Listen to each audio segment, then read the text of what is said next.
O bairro Rombik, em Enschede, é considerado uma área menos nobre, próximo à fronteira leste dos Países Baixos. Longe dos olhos das autoridades, famílias da classe trabalhadora vivem em moradias acessíveis e apertadas. Em uma tarde ensolarada de sábado, em maio de 2000, os moradores de Rombik estão reunidos nas ruas, se perguntando de onde vem a nuvem de fumaça preta. Eles ficam surpresos ao saber que há uma instalação de produção logo ali. Mal sabem eles que o padrão de vida no bairro era tão baixo que uma fábrica de fogos de artifício foi autorizada a operar ali perto. Por pura curiosidade, todo o bairro sai para a rua e entope a rua. De repente, Rombik parece palco de um festival. A fumaça que sai do pátio da fábrica também chama a atenção dos bombeiros locais. A equipe de resposta imediata chega ao local em minutos, mas é impedida de se aproximar da fábrica por centenas de curiosos. A multidão ignora os pedidos deles para abrir caminho, pois todos querem estar nas primeiras fileiras para ver o espetáculo. A polícia precisa intervir e afastar as pessoas do local. Assim que o caminho é liberado, os bombeiros não perdem tempo e correm direto para o pátio enfumaçado da fábrica. Danny DeVries, um jovem cinegrafista do bairro, está aqui para registrar o evento. Com a rua e a fumaça subindo acima dos telhados em seu enquadramento, ele se encontra em uma posição ideal. Uma rajada de fogos de artifício subindo para o céu, seguida por uma explosão, de repente quebra a atmosfera geralmente alegre nas ruas. De repente, todos estão acordados e atentos. Seja lá o que for naquela fábrica, é perigoso e pode ameaçar suas vidas.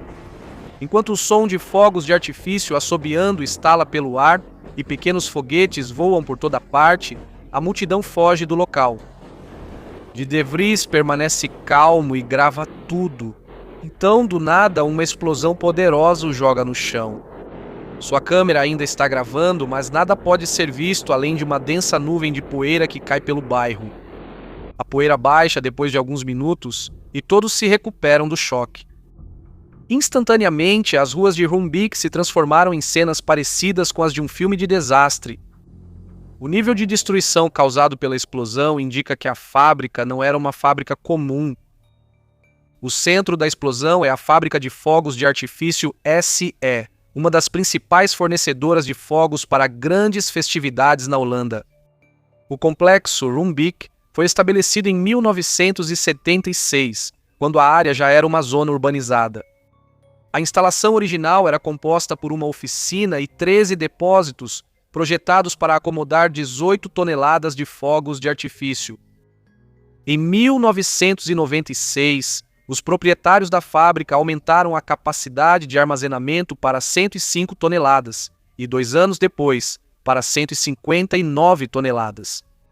No momento do desastre, as instalações de armazenamento de fogos de artifício da SE consistiam em 13 bunkers dentro do complexo central, construídos de concreto armado, 16 contêineres de aço, 7 caixas de concreto leve e 2 grandes hangares.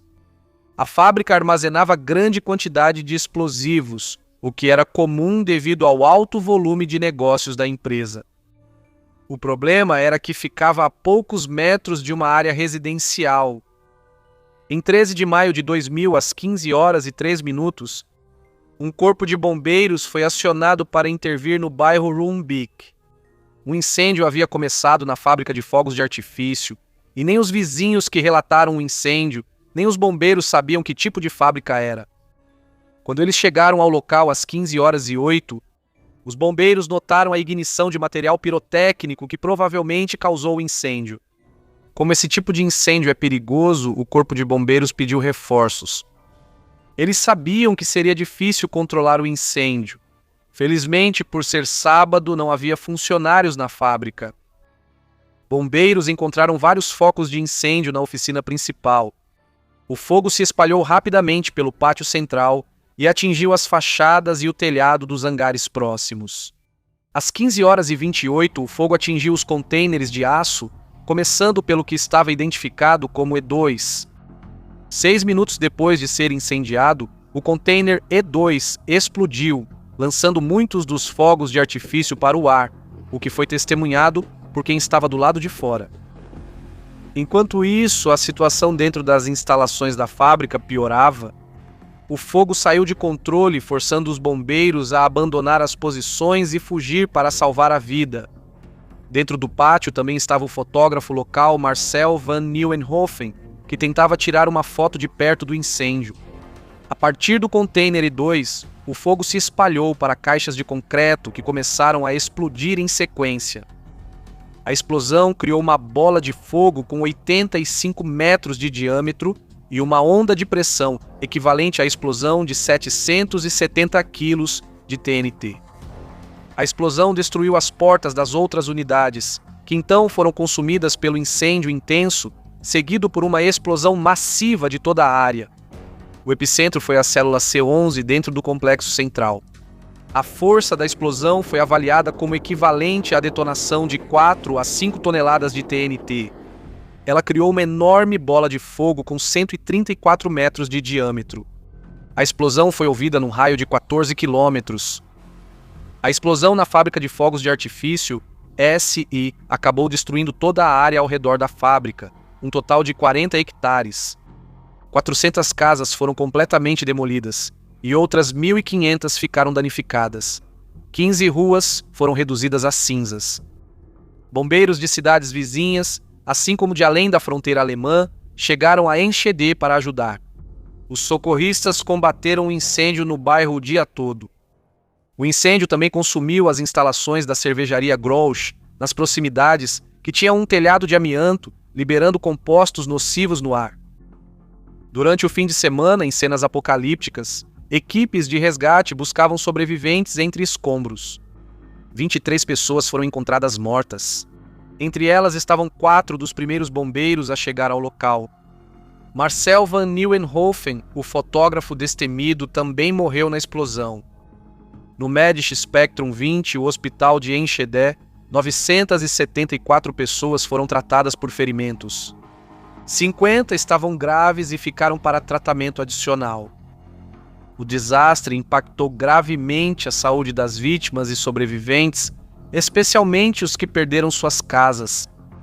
Muitos deles sofreram de insônia, ansiedade, dificuldade para lidar com o dia a dia e falta de autoconfiança por muito tempo após o desastre. O dano material foi enorme, um bairro inteiro foi destruído. As casas restantes foram demolidas após evacuação, deixando mais de 1.500 moradores desabrigados. O prejuízo foi estimado em 486 milhões de dólares. O primeiro-ministro holandês Wim Kok e a rainha Beatriz dos Países Baixos visitaram o local, prometendo que toda a nação apoiaria a reconstrução do bairro destruído. Por todos os relatos, a explosão dos fogos de artifício em Enschede foi uma tragédia sem precedentes na história da cidade, só comparável ao bombardeio aliado em 1943. Isso chamou a atenção de todo o país, curioso para saber como aconteceu. Como resultado, uma comissão de inquérito chamada Comissão Ustin foi criada para investigar as circunstâncias que levaram ao desastre. A investigação foi baseada em 3 hipóteses. O incêndio ocorreu por erro humano ao manusear fogos de artifício. Foi causado por autocombustão de material explosivo na oficina. Ou o incêndio foi causado por um piromaníaco, pois houve incêndios criminosos recentes na região. 6 dias após a tragédia, as autoridades emitiram um mandado de prisão para os 2 proprietários da empresa, Rudy Baker e Willy Petter. Devido aos vários problemas de segurança da fábrica, os 2 viraram os principais suspeitos. Quando a polícia chegou para cumprir os mandados, ambos já haviam desaparecido. No entanto, naquele mesmo dia, Petter se entregou à polícia, seguido por Baker no dia seguinte. Os inspetores responsáveis pela investigação os interrogaram sobre as várias irregularidades no armazenamento dos fogos de artifício na instalação. No epicentro da explosão, a oficina do complexo central, havia quase 900 quilos de fogos de artifício, apesar de ser um dia de folga na fábrica. De acordo com as normas, se não estivessem sendo manuseados, eles não poderiam ficar na oficina, mas deveriam ser armazenados em depósitos apropriados. Além disso, outro problema era que a fábrica armazenava mais material explosivo do que o permitido, e havia tipos de fogos de artifício dentro da fábrica, para os quais eles não tinham autorização para armazenar. Fogos de artifício são divididos em 4 categorias de risco, conforme seu potencial de causar acidentes. Estes são fogos de artifício do tipo de risco 4. Eles apresentam baixo risco de incêndio. Fogos de artifício tipo 3 apresentam risco de incêndio e riscos menores de explosão e projeção. Fogos de artifício da classe 1,2G apresentam um sério risco de projeção, mas não possuem risco de explosão em massa. E, finalmente, a categoria mais perigosa, tipo 1, apresenta um risco muito alto com potencial de explosão em massa. A S Fireworks tinha autorização para armazenar 136 toneladas do tipo 4 e 2 toneladas do tipo 3. Em vez disso, dentro dos contêineres e caixas de armazenamento, havia apenas 16 toneladas de fogos de artifício, tipo 4 e 153 toneladas de fogos de artifício, tipo 3, 5 toneladas de tipo 2 e 1,6 tonelada de tipo 1. Isso era mais de 160 toneladas de material perigoso não autorizado armazenado perto da área residencial. Havia também vários problemas quanto à segurança do armazenamento. O mais óbvio era a disposição inadequada dos contêineres e caixas de concreto no pátio da fábrica. Eles estavam muito próximos uns dos outros, sem distância entre as paredes de terra ou qualquer outra divisão exigida pelas normas. 2 contêineres nem deveriam estar ali e não estavam autorizados. Nenhuma instalação de armazenamento foi testada ou tinha dispositivos adequados de detecção e extinção de incêndio. Além disso, as fotos aéreas do complexo, tiradas alguns dias antes da explosão, mostravam que as portas dos contêineres estavam abertas.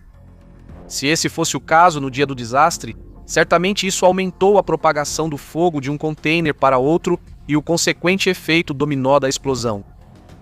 Ironicamente, uma semana antes da explosão, a fábrica foi inspecionada e considerada conforme todas as normas de segurança.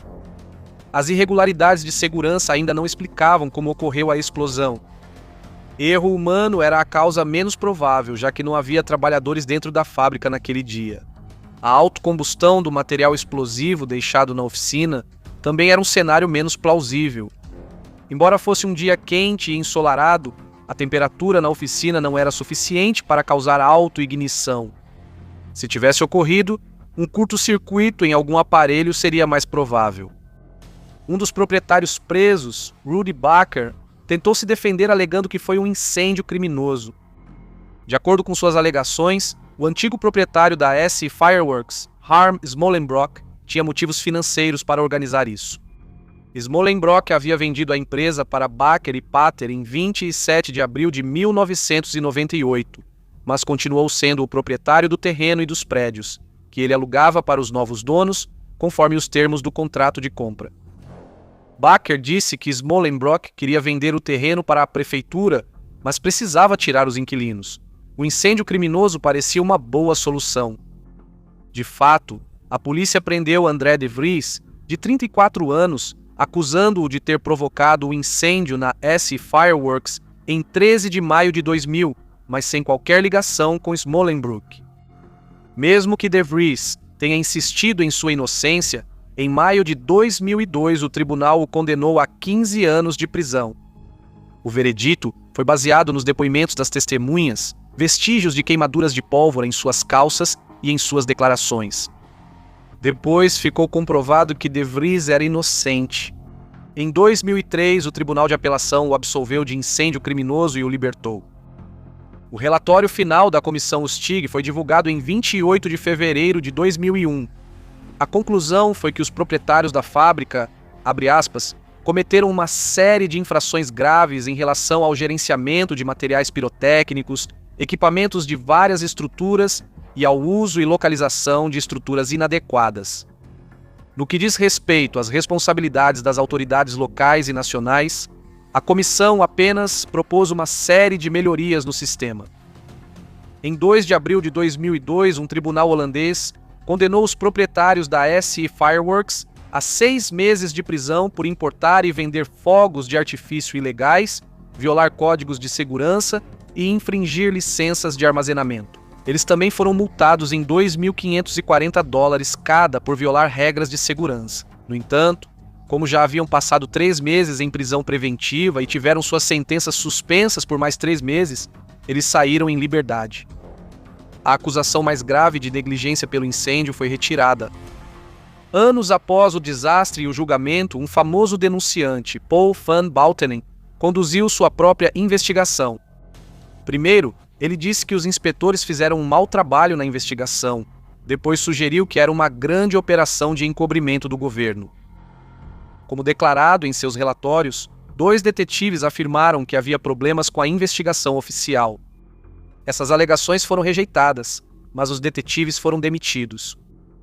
No entanto, uma investigação interna da polícia mostra que os detetives estavam certos, mas o relatório sobre essa investigação nunca foi publicado.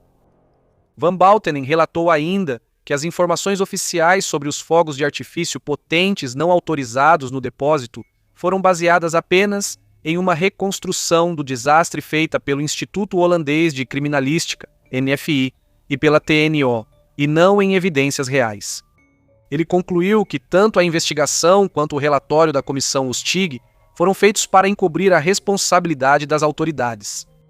No entanto, o governo e as autoridades locais fizeram o possível para responder ao desastre e reconstruir Rumbek.